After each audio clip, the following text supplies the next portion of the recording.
Albert Einstein once said, everybody's a genius. But if you judge a fish by its ability to climb a tree, it will live its whole life believing that it is stupid. Ladies and gentlemen of the jury, today on trial we have modern day schooling. Glad you could come. Not only does he make fish climb trees, but also makes them climb down and do a 10-mile run. Tell me, school, are you proud of the things you've done? Turning millions of people into robots, do you find that fun? Do you realize how many kids relate to that fish swimming upstream in class, never finding their gifts, thinking they are stupid, believing they are useless? Well, the time has come, no more excuses. I call school to the stand and accuse him of killing creativity, individuality, and being intellectually abusive. He's an ancient institution that has outlived his usage. So, Your Honor, this concludes my opening statement, and if I may present the evidence of my case, I will prove it. Proceed. Exhibit A. Here's a modern day phone. Recognize it? Here's a phone from 150 years ago. Big difference, right? Stay with me. Here's a car from today, and here's a car from 150 years ago. Big difference, right? Well, get this. Here's a classroom of today, and here's a class we used 150 years ago. Now ain't that a shame? In literally more than a century, nothing has changed. Yet you claim to prepare students for the future? But with evidence like that, I must ask, do you prepare students for the future or the past? I did a background check on you and let the record show that you were made to train people to work in factories, which explains why you put students in straight rows, nice and neat, tell them sit still, raise your hand if you want to speak, give them a short break to eat, and for 8 hours a day tell them what to think. Oh, and make them compete to get an A letter which determines product quality, hence grade A of meat. I get it. Back then, times were different. We all have a past. I myself am no Gandhi.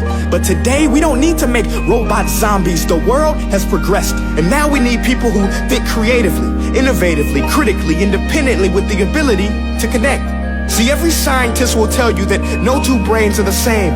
And every parent with 2 or more children will confirm that claim. So please explain why you treat students like cookie cutter frames or snapback hats, giving them this one-size-fits-all crap. Watch your language. Sorry, Your Honor, but if a doctor prescribed the exact same medicine to all of his patients, the results will be tragic. So many people would get sick, yet when it comes to school, this is exactly what happens. This educational malpractice, where one teacher stands in front of 20 kids, each one having different strengths, different needs, different gifts, different dreams, and you teach the same thing the same way? That's horrific. Ladies and gentlemen, the defendant should not be acquitted. This may be one of the worst criminal offenses ever to be committed. And let's mention the way you treat your employees. Objection. Overruled. I want to hear this. It's a shame. I mean, teachers have the most important job on the planet, yet they're underpaid? No wonder so many students are short-changed. Let's be honest, teachers should earn just as much as doctors, because a doctor can do heart surgery and save the life of a kid, but a great teacher can reach the heart of that kid and allow him to truly live. See, teachers are heroes that often get blamed, but they're not the problem. They work in a system without many options or rights. Curriculums are created by policymakers, most of which have never taught a day in their life. Just obsessed with standardized tests. They think bubbling in a multiple choice question will determine success. That's outlandish. In fact, these tests are too cruel to be used and should be abandoned, but don't take my word for it. Take Frederick J. Kelly, the man who invented standardized testing, who said, and I quote, "These tests are too cruel to be used and should be abandoned." Ladies and gentlemen of the jury, if we continue down this road, the results will be lethal. I don't have much faith in school, but I do have faith in people.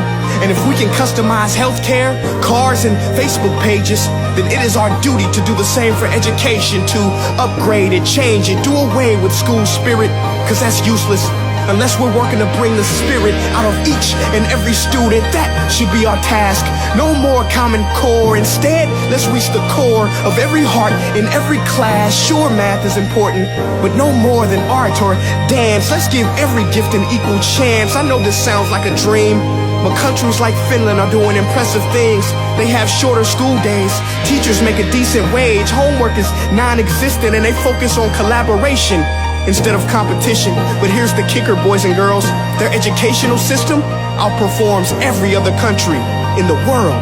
Other places like Singapore are succeeding rapidly. Schools like Montessori, programs like Khan Academy. There is no single solution, but let's get moving. Because while students may be 20% of our population, they are 100% of our future. So let's attend to their dreams, and there's no telling what we can achieve. This is a world in which I believe, a world where fish are no longer forced to climb trees. I'll rest my case.